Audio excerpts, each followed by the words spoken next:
ஓம் அகத்தீசாய நம. அனைத்து அன்பு உள்ளங்களுக்கும் அடியேன் ஜேபியின் வணக்கங்களை சமர்ப்பணம் செய்கின்றேன்.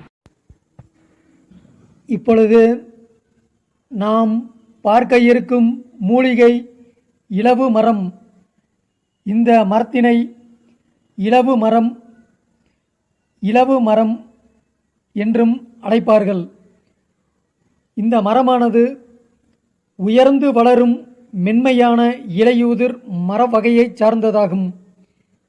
கிளைகள் கிடைநிலையில் நேரானதாக இருக்கும். தொங்கும் பசிய காய்களையும் உருண்டையான சிறு விதைகளையும் கொண்டது. முதிர்ந்த காய்களிலிருந்து கிடைக்கும் பஞ்சிற்காக தமிழகமெங்கும் இந்த இலவு மரத்தினை பயிரிடப்படுகின்றது. இந்த மரத்தின் மூலம் கிடைக்கக்கூடிய இலை, பூ, விதை, பஞ்சு, பிசின், வேர் ஆகியவை மருத்துவ குணம் உள்ளவை. இலைகளானது வெப்பத்தை தணித்து உடலுக்கு குளிர்ச்சியை உண்டாக்கும். இந்த இலவு மரத்தின் பூக்களானது மலத்தை இளகச் செய்யும். விதைகள் குருதி போக்கை கடக்கும். மேலும் உடலையும் குளிர்விக்கும், காமத்தையும் பெருக்கும். இலவ மரத்தின் பட்டை சிறுநீரை பெருக்கச் செய்யும். மேலும் உடலை உரமாக்கும். பிசின் ஆனது குருதி போக்கடைக்கும். வேர் பயன்பாடு நாடி நடை இவைகளை சமம் செய்யும். இவையும் உடலை உரமாக்கும். இந்த இலவு மரத்தின் மூலிகையின் மகத்துவத்தை பற்றி சித்தர் பாடிய பாடலை பார்ப்போம். நீர்க்கடுப்பு நீரெறிவு நீண்டொழுகு மேகமும் போ மார்க்கும் விண் தோடைக்கு மாண்மையுறும் பார்க்குள் நிலவு மதிபதன நேரிலேயே வெப்பாம் இலவு மரத்தால் வியம்பு. சித்தர் பாடிய இப்பாடலுக்கு உண்டான விளக்கத்தினை பார்ப்போம். உஷ்ணமுள்ள இலவ மரத்தினால் சரம், எரிமூத்திரம், தந்தி மேகம் இவைகள் போகும். மேலும் சுக்கிலமும் ரசதாதுவும் பலப்படுத்தும். தாது நரம்புகளை சுருங்கச் செய்யும். இரத்தத்தை தடுக்கச் செய்யும். தாது அலகுகளை உண்டாக்கும். காமத்தை விரிவடையச் செய்யும். இலவ மரத்தின் பட்டை சூரணத்தை வேலைக்கு கால் எடை அளவாக எடுத்து அதனுடன் சர்க்கரை, நெய், தேன் போன்றவற்றை சேர்த்து இதனை நன்கு குழைத்து தினம் 2 வேளை கொடுத்து வர சீதபேதி, உஷ்ணபேதி, இரத்த பேதி இவைகள் சாந்தமாகும்.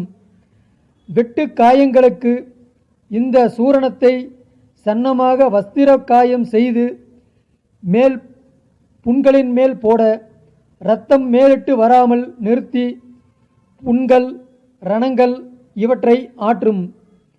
இந்த சூரணத்தை மோரில் அரைத்து கலக்கி சாப்பிட்டு வர பெரும்பாடு வியாதி குணமாகும்.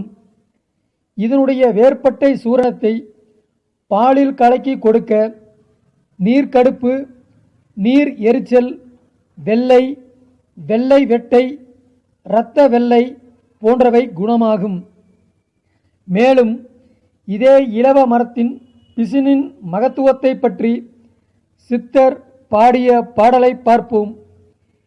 மேகவெட்டை நீர்ச்சுரக்கு மெய்யனல் கிரிசரத்தின் வேகமதி சாரமென வில்லொன்னோ ஏசுவென்றால் வாரணியும் கும்பமுலை மாதே மறைப்பிறை இன்றி பூரணி ரசத்தை புகழ். சித்தர் பாடிய இப்பாடலுக்கு உண்டான விளக்கத்தினை பார்ப்போம். இலவ மரத்தின் உடைய பிசினால் பிரமேக வெள்ளை, மூத்திரக்கடுப்பு, உட்சுரம், கிருச்சாவேகம், பேதி ஆகியவை நீங்கும். மேலும் தாது நரம்புகளை சுருங்கச் செய்யும். காமத்தை விரிவடையச் செய்யும். இலவம் பிசின் உடைய சூரணத்தை வேலைக்கு 3 முதல் 5 குன்றின் மணி எடை அளவாக எடுத்து நாட்டுச் சர்க்கரை அதாவது கரும்பு சர்க்கரை அதனுடன் நெய் தேன் இவைகளில் ஏதேனும் ஒன்றில் குழைத்து தினமும் 2 வேளை கொடுத்து வர பிரமேகம் மூத்திரக்கடுப்பு உள்சுரம் இவைகள். இந்த சூரணத்தை பாலில் கலக்கி சாப்பிட்டு வர இந்தீரியம் பலப்படும்.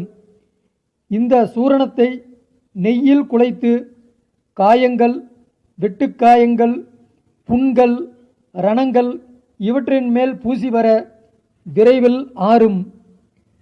30 கிராம் இலவு மரத்தினுடைய இலையை வெண்மையாக அதாவது நன்கு மைப்போல அரைத்து 100 மில்லி வெந்நீரில் கலந்து காலையில் மட்டும் பருகி வர வெள்ளை வெட்டை இவைகள் தீரும்.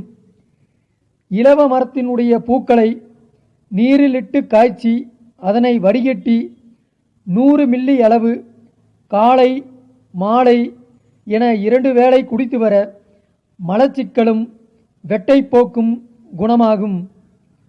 1 கிராம் இலவ மரத்தினுடைய பிசினை இளநீரில் கலக்கி 2 அல்லது 3 வேளை குடித்து வர சிறுநீரில் சீல் கலந்து போகுதல் கழிச்சல் வயிற்றுக்கடுப்பு ஆகியவை தீரும். இலவ மரத்தினுடைய பிசினை புண்கள் இவற்றின் மீது வைத்து கட்டி வர அவை விரைவில் ஆறும். மேலும் அடுத்து வரும் பதிவினில் பருத்தி என்ற மூலிகையின் மகத்துவத்தை பற்றி பார்ப்போம். நன்றி, வணக்கம், வாழ்க வளமுடன். ஓம் அகத்தீசாய நம.